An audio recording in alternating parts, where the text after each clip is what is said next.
You've probably seen those blurred blocks in Japanese adult films and wondered why they censor the most explicit parts in a genre that's meant to be explicit. Most people think it's just a quirky law or some outdated morality code Japan refuses to update. But the truth? That blur, that mosaic, might actually be the secret behind its global appeal. I'm going to break down why censorship exists, what it says about Japanese culture, and how it's helped Japanese porn explode in popularity despite, or maybe because of, that blur. Japan's obscenity law, Article 175, dates back to 1907 and bans the display of genitalia, even in artistic or erotic work. Mosaic censorship became the industry's workaround. It's not about being prudish. It's about following a very specific, literal definition of obscene. But that legal blur didn't kill the industry. It forced it to evolve in some surprising ways.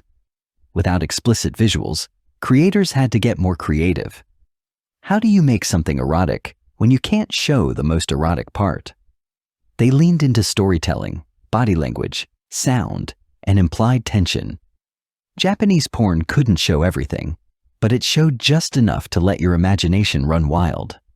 Turns out, imagination is more powerful than exposure. Psychologists call it the implied eroticism effect. And this creative constraint didn't just help the content, it redefined a genre.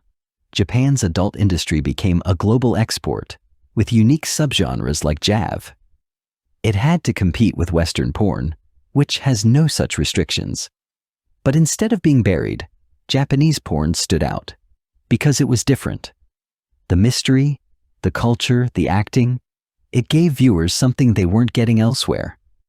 Emotional engagement. In a world flooded with shock value, subtlety became the ultimate marketing strategy, and all of this starts with a tiny blur. So, Japan censors porn due to a century-old law.